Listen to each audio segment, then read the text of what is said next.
جو لوگ اللہ پر ایمان لائیں، کہیں کہ ہمارا رب اللہ ہے، پھر اس پر جم جائیں، ان پر فرشتوں کا نزول ہوتا ہے، نہ کوئی غم کرو نہ خوف، خوشیاں مناؤ جنت کی جس کا تم سے وعدہ کیا گیا تھا۔ اللہ کی ربوبیت پر اطمینان جب انسان کو ہو جاتا، میرا رب اللہ ہے، ربی اللہ، انسان کے لیے نہ کوئی کھٹکا، نہ کوئی خطرہ، نہ کوئی خوف، نہ کوئی حزن۔ جو کچھ ہو رہا ہے کس کے اذن سے ہو رہا ہے؟ اللہ کے اذن سے۔ اللہ کے اذن کے بغیر پتا تک نہیں ہلتا۔ یہ کوئی اندھا بہرا مادہ نہیں ہے جس سے مجھے کوئی خوف ہو۔ اندھا بھینسا چلا آ رہا ہو اس سے تو ڈرنے کا ہر انسان کو ڈرنا چاہیے، نہ معلوم کس کو ٹکر مار دے، لیکن نہیں، اس کائنات کو چلانے والا ایک سمیع و بصیر خدا ہے۔ وہ جو میرا دوست ہے، میرا ولی ہے، اللہ ولی الذین آمنوا یخرجہم من الظلمات الی النور، اللہ اہل ایمان کا ولی ہے، ساتھی ہے، پشت پناہ ہے، مددگار ہے، حمایتی ہے۔ بتائیے جسے یقین ہو جائے کہ اللہ میرا مددگار، اللہ میرا محافظ، اللہ میرا پشت پناہ، اللہ میرا حمایتی، اس کے لیے کوئی خوف ہوگا؟ اس سے کوئی ڈر ہوگا؟ میں مثال دیا کرتا ہوں ایک بہت سادہ، پنجاب کے دیہات کی۔ وہ بڑا چودھری ہے اور کوئی غریب کسان ہے۔ اس غریب کسان کے جانوروں کو ہر وقت اندیشہ ہوگا چوری کا، کوئی میری بھینس کھول کر نہ لے جائے، کوئی میرا بیل کھول کر نہ لے جائے۔ لیکن جس کے بارے میں یہ سب کو معلوم ہو کہ وہ جو بڑا چودھری ہے وہ اس کا دوست ہے، اس کی بچیا کو کوئی خوف ہوگا؟ اس کی بھینس پر کوئی ہاتھ ڈالے گا؟ اسے کوئی اندیشہ ہوگا؟ نہیں۔ کیوں؟ کہ وہ بڑا چودھری، بڑا اس کا یہاں کا سردار، جاگیردار، سب کو معلوم ہے وہ میرا دوست ہے، کوئی میرے خلاف اقدام نہیں کر سکتا۔ اس دنیا میں یہ چھوٹی سی بات اگر آپ کے دلی اطمینان اور سکون کا باعث بن سکتی ہے تو ذرا تصور کیجئے۔ میں لفظ تصور استعمال کروں گا صرف اس لیے کہ اس کا ہم جس کو کہتے ہیں ادراک اور شعور کر نہیں سکتے، اگر کے ساتھ کر سکتے۔ اگر یقین ہو کہ اللہ میرا مددگار اور یقین ہو کہ اللہ ہر آن میرے ساتھ ہے، پھر کوئی خوف؟ کس کا خوف؟ کوئی شے اللہ سے بالا تر ہے؟ کوئی قوت اس سے زیادہ طاقتور ہے؟ کوئی اس کے ارادے کو بدلنے والا ہے؟ کوئی اس کی مشیت کے آڑے آنے والا ہے؟ یہی بات ہے جو حضور نے فرمائی۔ یہ ایمان کا حاصل ہے لب لباب، کہ دیکھو اچھی طرح اس بات کو ذہن نشین کر لو، اگر تمام انسان مل کر تمہیں کوئی نقصان پہنچانا چاہے نہیں پہنچا سکتے مگر جو کچھ اللہ نے لکھ دیا ہو، اور تمام انسان مل کر تمہیں کوئی نفع پہنچانا چاہے نہیں پہنچا سکتے مگر وہ شے جو اللہ نے طے کر دی ہو۔ آپ پھر میں کہوں گا ذرا طاری کیجئے، اسے فرض کیجئے، اسے سوچئے۔ اگر اس حدیث پر ہمارا دل ٹھکا ہوا ہو تو کسی سے ڈر ہوگا؟ یہ مجھے نقصان نہ پہنچا دے، یہ میری رپورٹ خراب نہ کر دے، یہ میری انکریمنٹ نہ رکوا دے، یہ میرا یہ نہ بگاڑ دے، یہ میرے یہ نقصان نہ پہنچا دے۔ اس کا ڈر، اس کا ڈر، اس کا خوف، اس کی خوشامد، اس کے لیے جا کر طرح طرح سے اپنی عزت نفس کو ذلیل کروانا اس کے سامنے، یہ سب کچھ کیوں کرتا ہے انسان؟ جب سمجھتا ہے کہ اس کے ہاتھ میں میرا کوئی نفع ہے، اس کے ہاتھ میں میرے لیے کوئی ضرر ہے، یہ مجھے کوئی گزن پہنچا سکتا ہے، یہ مجھے کوئی نقصان پہنچا سکتا ہے، یہ میرا کوئی کام بنا سکتا ہے، یہ میری کوئی ضرورت پوری کر سکتا ہے، اسی کا نام شرک ہے۔ جہاں آپ نے یہ سمجھا کہ غیر اللہ کے اندر کوئی طاقت موجود ہے وہی شرک ہے۔ بتوں سے تجھ کو امید ہے، خدا سے نو امیدی، مجھے بتا تو صحیح اور کافری کیا ہے؟ شرک تو یہ ہے۔ جس پر بھی تمہیں یہ خیال ہے، کلمہ ہے یہ کلمہ سوم، لا حول ولا قوت الا باللہ، ذرا اس پر دل کو کبھی اگر آپ تصور کریں، پھر فرض کریں، دل ٹھک جائے اس پر، کوئی طاقت نہیں۔ یہی بات تھی جو شیخ عبد القادر جیلانی رحمت اللہ علیہ نے اپنی وصیت میں اپنے بچے سے کہی. 11ویں دینے والے ہیں، لیکن حضرت شیخ عبد القادر جیلانی کی وصیت اور تعلیمات کو کتنے لوگ ہیں کہ جانتے ہو؟ یہ جن مقامات تک پہنچے ہیں وہ کس چیز کی بدولت پہنچے؟ انہوں نے جو پیغام دیا وہ کیا تھا؟ اے میرے بچے، جس طریقے سے قرآن مجید میں حضرت لقمان کی نصیحتیں جو ہے نقل کر دی گئی ہیں، میں یہ عرض کروں گا بالفرض اگر قرآن حضرت عبد القادر جیلانی کے بعد نازل ہوا ہوتا تو شیخ عبد القادر کی یہ نصیحتیں بھی قرآن میں درج ہوتی. اتنی اونچی نصیحتیں ہیں. اے میرے بچے، اس حقیقت کو ذہن نشین کر لے، لا فاعل فی الحقیقت ولا مؤثر الا اللہ. اس کائنات میں نہ کوئی فاعل حقیقی ہے نہ مؤثر حقیقی ہے سوائے اللہ کے. کسی شے میں کوئی تاثیر نہیں اگر اللہ نہ چاہے. آگ جلا نہیں سکتی اگر اللہ نہ چاہے. پانی ڈبو نہیں سکتا اگر اللہ نہ چاہے. زہر ہلاک نہیں کر سکتا اگر اللہ نہ چاہے. کوئی چیز فائدہ نہیں پہنچا سکتی اگر اللہ نہ چاہے. تو در در پہ کیوں سر جھکاتے ہو؟ در در پر کیوں جبیں سائی کرتے ہو؟ سب کے سامنے کیوں ہاتھ پھیلاتے ہو؟ ایک اللہ سے مانگو، ایک اللہ کے سامنے جبین پر اپنی جبین رکھو. لا فاعل فی الحقیقت ولا مؤثر الا اللہ. نظر آتا ہے ہمیں کہ پانی پیاس بجھا دیتا ہے. پیاس بجھانے کی صلاحیت پانی میں نہیں ہے، اللہ کے اذن سے. کھانا بھوک مٹا دیتا ہے. بھوک مٹانے کی صلاحیت کھانے میں نہیں ہے، اذن رب میں ہے. دیکھیے یہی یقین تھا. حضرت موسیٰ علیہ السلام کا واقعہ یاد کیجئے. سامنے سمندر آ گیا ہے، قوم دیکھتی ہے پیچھے کہ گرد و غبار کا طوفان ہے. معلوم ہوا کہ فرعون اپنے لشکر سمیت آ گیا ہے. لشکر جب چلتا تھا تیز رفتاری کے ساتھ تو گرد و غبار کا جو طوفان اٹھتا تھا اس کا تصور کیجیے. اور لمحہ بلمحہ وہ قریب آ رہا ہے. پوری قوم نے کیا کہا؟ اے موسیٰ انا لمدرکون، اے موسیٰ ہم کو پکڑے گئے. قرآن مجید میں تو یہاں وہ باتیں نہیں لکھی ہیں، لیکن تورات میں یہ درج ہے کہ بنی اسرائیل جھگڑنے لگے، دست و گریبان ہو گئے موسیٰ کے ساتھ. موسیٰ ہمیں یہاں مروایا لا کر، اس سے تو ہم ہی بہتر تھے. وہاں کھانے کو ملتا تھا، زندگی تو تھی، بیگار ہم کر رہے تھے، موت تو نہیں تھی. اب جو کچھ ہوگا اس کا تصور کرو، جس طریقے سے ہمارے ٹکڑے اڑائے جائیں گے. تو لڑ رہے ہیں حضرت موسیٰ علیہ السلام سے. یہ تورات کی تفصیل ہے.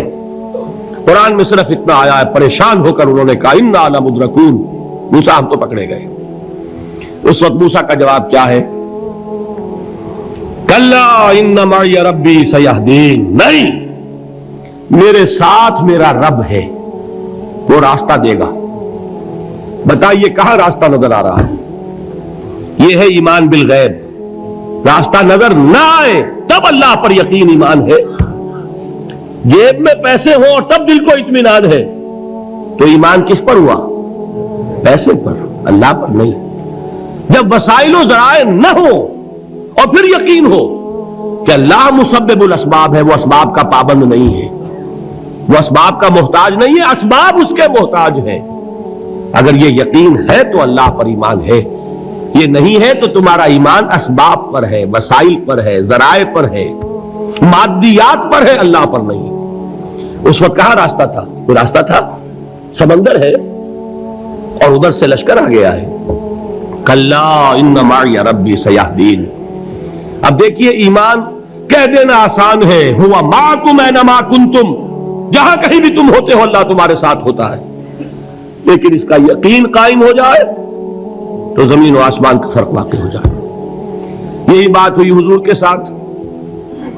غار ہے، چھپے ہوئے ہیں محمد رسول اللہ اور آپ کے وہ یار غار ابو بکر صدیق رضی اللہ تعالی عنہ.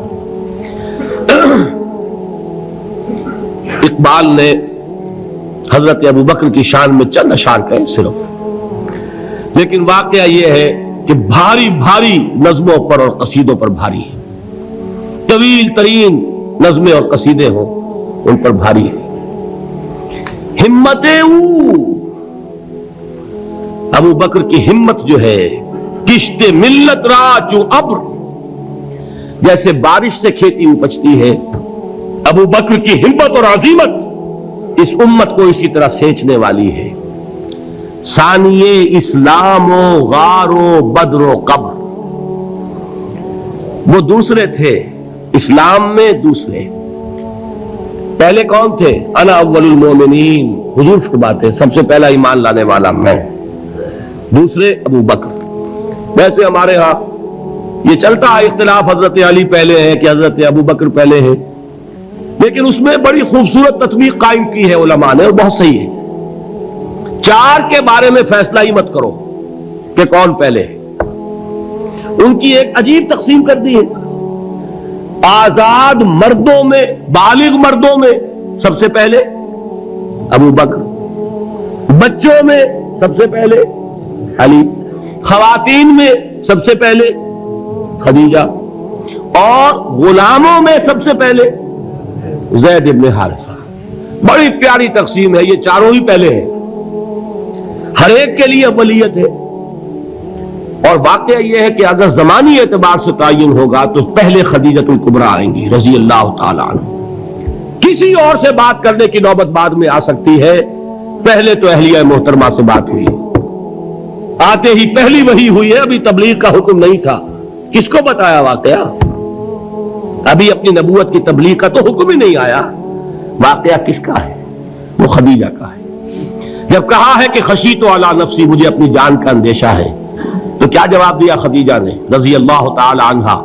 وہ صدیقۃ الکبریٰ ہے، صدیقات جو ہے خواتین ان میں چوٹی پر خدیجۃ الکبریٰ ہے رضی اللہ تعالی عنہا، اور صدیق جو مرد ہیں ان میں صدیق اکبر ہے ابو بکر صدیق رضی اللہ تعالی عنہ، لیکن صدیقات میں چوٹی پر۔ جب حضور نے فرمایا خشیت علی نفسی، کیا فرمایا، کیا عرض کیا، کیسے تسلی دی؟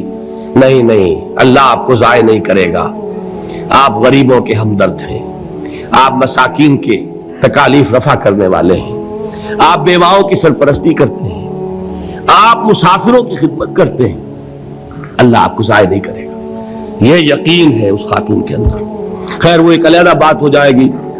میرے دل پر حضرت خدیجہ رضی اللہ تعالی عنہ کی شخصیت کا بڑا گہرا نقش ہے، جو وہ کوئی اور ہی وقت اور موقع ہوا تو بیان ہوگا۔ بہرحال اقبال نے ایک مصرے میں جو چار اولیتیں جمع کر دی ہیں، ہمت او کشت امت را چو ابر، ثانی اسلام و غار و بدر و قبر۔ اسلام میں حضور کے بعد پہلے کون؟ ابو بکر۔ غار میں حضور کے ساتھ کون؟ ابو بکر۔ بدر کی رات اللہ کا رسول سربسجود، وہ گھاس پھوس کی جو جھوپڑی بنائی گئی تھی، اور وہاں تلوار ننگی لے کر پہرا دینے والا کون؟ ابو بکر۔ اور اس حجرہ عائشہ میں محمد کے بعد سب سے پہلے دفن ہونے والا کون؟ ابو بکر رضی اللہ تعالی عنہ صلی اللہ علیہ وسلم۔ وہ جو معاملہ میں سنا رہا تھا غار ثور کا، حضرت ابو بکر بھی حضور کے خیال سے لرز گئے ہیں۔ آپ کو یاد ہوگا کہ جا کر پہلے تمام جتنے سوراخ تھے انہیں بند کیا ہے، ایک سوراخ رہ گیا تھا جس کو بند کرنے کے لیے کوئی کپڑا نہیں تھا، وہاں اپنی ایڑی رکھی ہے، تب کہا ہے حضور سے تشریف لائیے، اور اپنے زانو پر حضور کو لٹایا ہے، اور وہاں کسی موذی جانور نے کاٹا ہے، حضور کی آنکھ لگ گئی تھی، اس وقت اس بل کے اندر جو بھی بچھو ہے کیا ہے واللہ عالم، اس نے کاٹا ہے، اس کی تکلیف کی وجہ سے ابو بکر کی آنکھوں سے آنسو ٹپک گئے، حضور کے چہرے مبارک پر پڑے ہیں کہ حضور جاگے ہیں، معاملہ کیا ہے؟ ایڑی نہیں ہٹائی وہاں سے، مبادا وہ جانور وہاں سے نکل کر محمد الرسول اللہ کو کوئی گزن پہنچا دے، ابو بکر کی ایڑی ہے، جس طرح چاہے کھا لے، ختم کر دے، جان نکل جائے تب کوئی آنچ آئے محمد پر تو آئے، لیکن جیتے جی نہیں۔ وہ ہے ابو بکر حضور کے خیال سے۔ اس وقت حضور نے پھر اپنا لعاب دہن لگایا ہے، اور اس سے پھر آپ کی تکلیف ختم ہوئی۔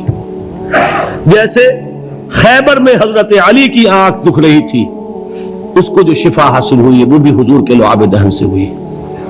تو بہرحال اس وقت انہوں نے کہا ہے کہ اے نبی یا رسول اللہ، اگر اس وقت ان میں سے کسی نے غیر ارادی طور پر بھی اپنے قدموں کی طرف جھانک لیا تو پکڑے جائیں گے۔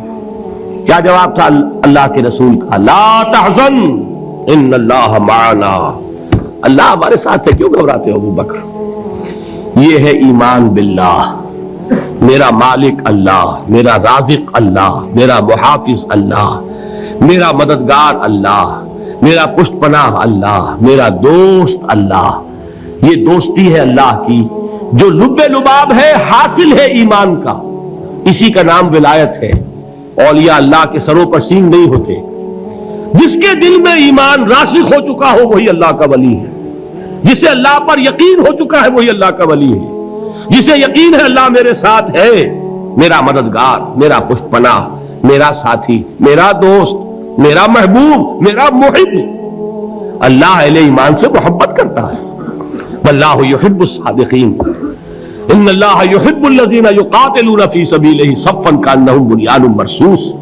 اللہ محبت کرنے والا، اہل ایمان محبوب، اور اہل ایمان محبت کرنے والے اللہ محبوب۔ والذین آمنوا اشد حبا للہ۔ آپ تصور کیجئے جسے یہ رشتہ ایمان یا رشتہ ولایت حاصل ہو جائے، الا ان اولیاء اللہ لا خوف علیہم ولا هم یحزنون، آگاہ ہو جاؤ، اللہ کے دوستوں کے لیے نہ کوئی خوف ہے نہ کوئی حزن ہے۔